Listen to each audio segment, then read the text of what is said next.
अच्छा, ज्योतिष के अंदर 60-70% रेमेडी का पोर्शन है। हाँ। और 30% है गणना। गणना है। तो अगर गणना कोई खींच खांच के कर भी लिया तो रेमेडी से प्रॉब्लम कैसे सॉल्व करेगा? कैसे सॉल्व करेगा? और जब तक कोई समस्या का समाधान नहीं होगा, तो वो चाहे डॉक्टर हो या एस्ट्रोलॉजर हो, बेकार है। बेकार है। अच्छा, आपके हिसाब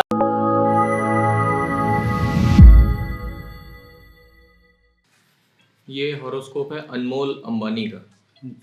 ये अनिल अंबानी के बड़े बेटे। अच्छा। तो ये हमारे पास बहुत सारे मैसेजेस आए थे बॉम्बे से कि अनिल अंबानी के फैमिली में ज़्यादा हॉरोस्कोप पढ़े ही नहीं गए। तो ये अनिल अंबानी के बेटे की के बेटे अनमोल अंबानी है।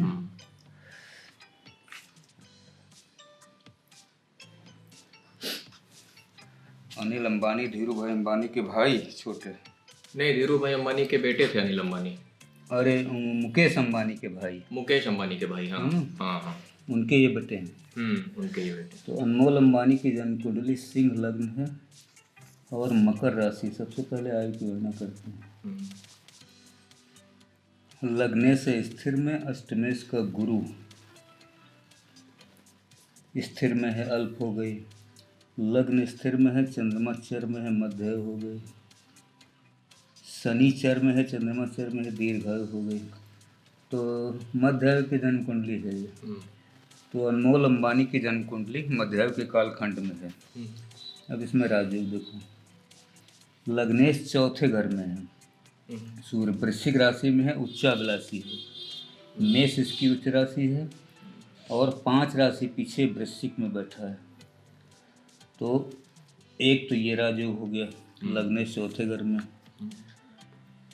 पंचमेश का गुरु इनका लग्न में आ गया, ये दूसरा राजयोग हो गया। और गुरु यहाँ नीचे अभिलाषी है, मकर इसकी नीच राशि, 5 राशि पीछे सिंह राशि में बैठा, लेकिन ये राजयोग देगा। नवमेश का मंगल इनका चौथे घर में आ गया, वृश्चिक राशि का सुग्रही मंगल है और ये मंगल यहाँ तीसरा राजयोग देगा। 3 राजयोग तो ये हो गए। अब चतुर्थेश चौथे घर में है तो वो नवम से राजयोग बन ही गया। सप्तमेश का शनि छठे घर में आ गया, ये कोई राजयोग नहीं। दशमेश का शुक्र इनका तीसरे घर में गया, तुला राशि में, ये भी कोई राजयोग नहीं। तो 3 राजयोग इसमें बन गए, बड़े राजयोग हैं। अच्छा, ये जो है ये अनिल अंबानी की जो कंपनी है ना, उसके ये सीईओ हैं। तो ये जैसे बड़े बड़े राजयोग बने हुए हैं। और अनिल अंबानी लगभग बैंकरप्ट हो गए थे। तो हमको लगता है जब से उन्होंने इनको चार्ज दिया है तब से थोड़ा सा वो सब चीजें करेक्ट हुई हैं। तो 3 राजयोग है। लग्नेश चौथे घर में सूर्य का राजयोग, पंचमेश का लग्न में गुरु का राजयोग, नवमेश का चौथे घर में मंगल का राजयोग। अच्छा, इसमें खराब कौन कौन से हो जाएंगे राजयोग, कमजोर जो पड़ जाएंगे? इसमें राजयोग सब सही है। अच्छा। हाँ। क्योंकि किसी पाप ग्रह की कोई दृष्टि यहाँ आ नहीं रही। शनि और राहु, यहाँ राहु पंचम में बैठ गया, राहु पंचम का ठीक है ना। ये राहु गुरु को यहाँ राहु, हाँ, यहाँ लग्न में गुरु को थोड़ा प्रभावित करेगा। तो गुरु को प्रभावित करेगा तो गुरु से संबंधित जो शारीरिक परेशानियां हैं, है ना, पेट संबंधी या कभी कभार लीवर संबंधी, वो हो सकते हैं, बाकी तो अच्छा, ये गुरु एक वो जो था आप बताते थे कि ये कारक ग्रह है, प्रथम भाव होगा ना। हाँ, इस वजह से गुरु लग्न में हर नहीं, चाहे जो राशि, लग्न का कारक तो है सूर्य कारक। हाँ, ये गुरु के बारे में क्यों कहा जाता है कि नवम और दशम का कारक? अच्छा, ये लग्न में बैठता तो बहुत गुरु मजबूत पंचम का कारक है और नवम का कारक है। अच्छा। हाँ। तो उस कारक के पर्सपेक्टिव से भी ये पावरफुल हो गया है। हाँ। अच्छा। इसमें अगर कहीं कोई थोड़ी बहुत समस्या दिखती है तो जो चंद्रमा शनि का कॉम्बिनेशन है छठे घर में, रोग के घर में, जबकि शनि यहाँ स्वग्रही बैठा है ना, तो इसलिए इतनी ज़्यादा समस्या नहीं देगा। लेकिन कभी कभार अपने बिजनेस में उतार चढ़ाव को लेकर के थोड़ा डिप्रेशन या तनाव जैसी स्थिति। अरे वो तो आप समझिए कि अनिल अंबानी का तो पूरा सिस्टम सारा बैंकरप्ट हो गया था। हाँ, तो वही चीज़ है। तो ये लेकिन उतना प्रभावशाली नहीं होगा, क्योंकि यहाँ शनि अपने घर का बैठा है, छठे घर में। तो बाकी हमारे साथ तो सारे ग्रह ठीक ठाक है। अच्छा, धन भाव का मालिक बुध इनका चौथे घर में आ गया, पैतृक रूप से बताता है कि धनवान तो है, धनवान के घर में पैदा हुए, जन्म हुआ है ना। पत्नी का मालिक शनि इनका छठे घर में आ गया, चंद्रमा के साथ। 1 2 3 4 और 7वें घर पे मंगल की दृष्टि आ गई। मंगल इसमें राजयोग कारक है, कोई समस्या नहीं है। तो 7वां घर ठीक ठाक है ना। केतु की एक दृष्टि बनेगी 7वें में। हाँ, 7वें पे केतु की दृष्टि बनेगी, लेकिन उतना प्रभावशाली नहीं होगा। बस ये है कि छठे घर का मालिक, 7वें घर का मालिक छठे घर में शनि आ गया है नहीं। और चंद्रमा 12वें घर का मालिक है, तो शादी में देरी का योग बनाएगा ये। अच्छा। हाँ, लेकिन और कोई इतना बड़ा सिस्टम नहीं खराब करेगा। देरी का योग बनाएगा। हो सकता है कि मैरिज किसी फॉरेनर लड़की से हो। अच्छा। हाँ, चूंकि ये विदेश भाव भी है चंद्रमा, तो पत्नी के साथ जुड़ा हुआ छठे घर में है, तो किसी विदेशी लड़की से भी इनका विवाह हो सकता है। संतान भाव का मालिक इनका राजयोग बना रहा है, इसलिए वहाँ पे कोई समस्या नहीं। बस ये संतान में थोड़ी देरी होगी राहु की वजह से, लेकिन कोई इतनी बड़ी समस्या नहीं है। और करियर का मालिक इनका शुक्र 30 पराक्रम के घर में बैठा है ना। आदमी मेहनती बहुत है ये। मेहनती तो है ना।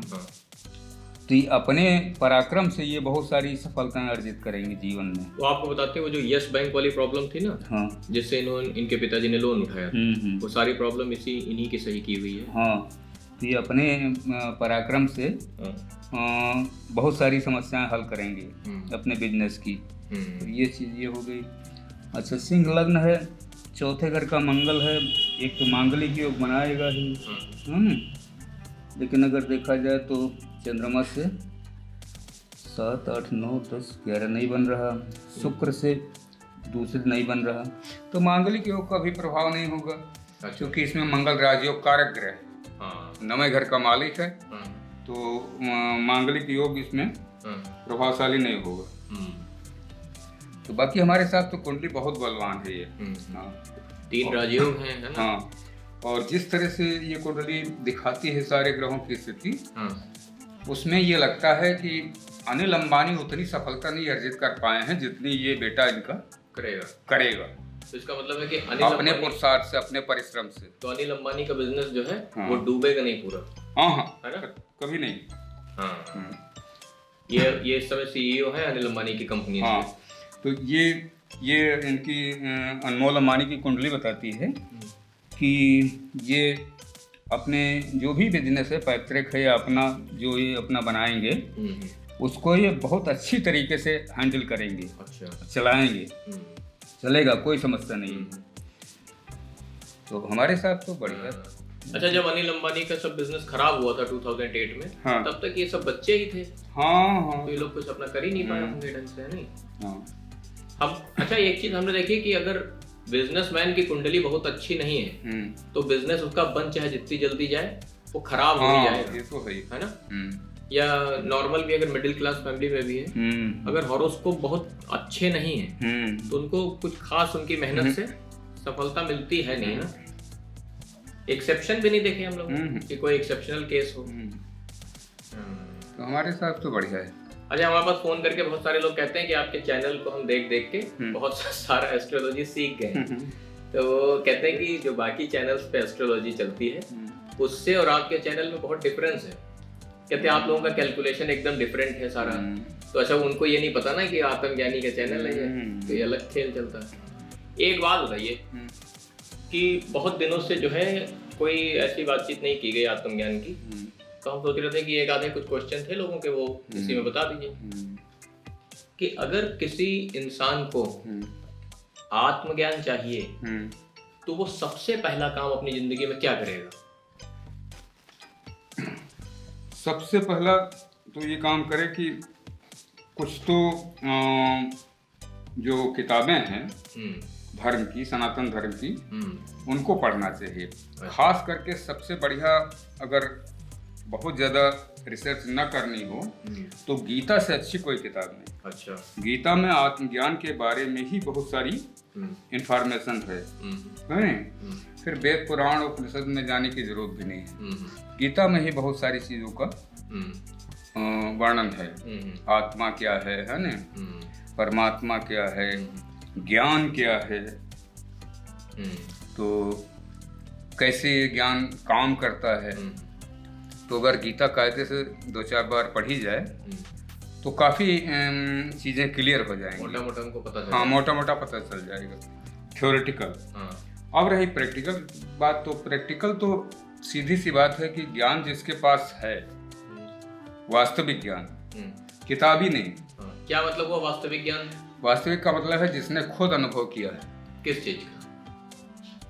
इन्हीं सारी चीजों का, आत्मा का, परमात्मा का, है नहीं, और जो ब्रह्मांड के बारे में बताया गया है नहीं। तो मतलब उस इंसान का अनुभव अपना होना चाहिए, किताबी नहीं होना चाहिए। हाँ, किताब से तो हमें एक डायरेक्शन मिलता है। अच्छा। लेकिन कोई अनुभवी व्यक्ति होगा तो सही गाइडेंस तो वही करेगा। मतलब कोई आत्मज्ञानी व्यक्ति होगा। हाँ, तो इसीलिए प्राचीन काल में गुरुओं की जरूरत पड़ती थी, है ना, जो तत्वज्ञानी थे, तत्वदर्शी थे। ये थोड़ा ये बताइए जरा, तत्वदर्शी। गीता में भगवान श्री कृष्ण ने अर्जुन से कहा नहीं, अर्जुन ने जब प्रश्न किया कि इस ज्ञान को हम कहाँ ढूंढें, जैसे तुमने अभी पूछा, तो श्री कृष्ण जी ने कहा कि ज्ञान ये अध्याय 2 के आसपास है कहीं। अच्छा। तो ज्ञान के लिए उन्होंने कहा कि सबसे पहला काम ये करो कि जाओ तत्वदर्शी महापुरुष के पास। तो उन्होंने पूछा कि ठीक है, हम चले गए वहाँ। तो कहीं जाकर के उनकी सेवा करो। अब क्योंकि प्राचीन काल में गुरु शिष्य परंपरा में सेवा का महत्व ज्यादा होता था। आजकल तो खैर वो चीजें हैं नहीं। आज तो आदमी पैसे दे देता है, उसको समझता है सेवा होगी। तो कहा कि श्री भगवान श्री कृष्ण ने कहा कि जाकर के तत्वदर्शी महापुरुष की सेवा करो। तुम्हारी सेवा से जब वो प्रसन्न होंगे तो वो तुम्हें तत्व का बोध कराएंगे। देखो, वहां ये नहीं कहा कि तत्व का उपदेश करेंगे, सत्संग सुनाएंगे, नहीं कहा, उन्होंने तत्व का बोध कराएंगे कि वास्तव में तत्व है क्या। तत्व का मतलब है आत्मा, ये क्या है, कहाँ रहती है नहीं। तो इस तरह से उन्होंने अर्जुन को समझाया। तो ये इस तरीके से जो है, हाँ, वो आत्मज्ञान उपलब्ध हुआ जाता है। हाँ, इस तरह से होता है। और आत्मज्ञान सनातन काल से ही वहां पे ये उन्होंने ये नहीं कहा कि इसकी कोई फीस है।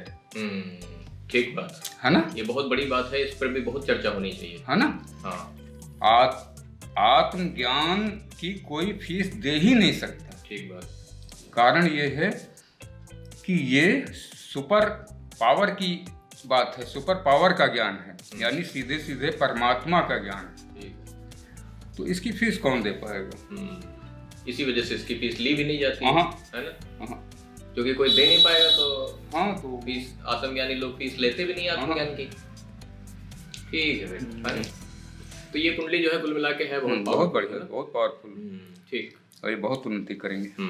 अंतर श्रृंगार की वियोग से संयोग की यात्रा में जो संचारी भाव चलता है वो अनाहत चक्र पर चोट करता है, उसे खोलकर मुक्त कर देता है।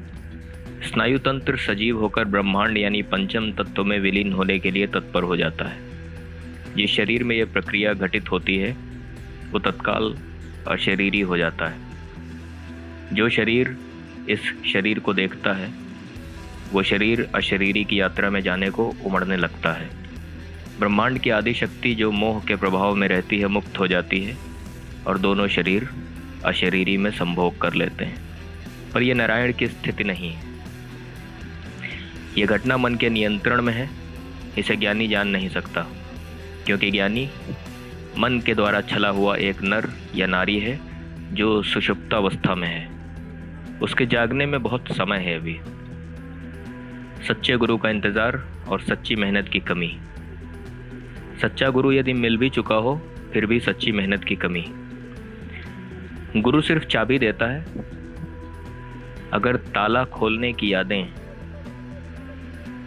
अब चेतन में न पड़ी हूं तो चाबी एक खिलौना मात्र है। खेलो और छोड़ दो। को इस ब्रह्मांड में, यही तुम्हारी नियति है। भटको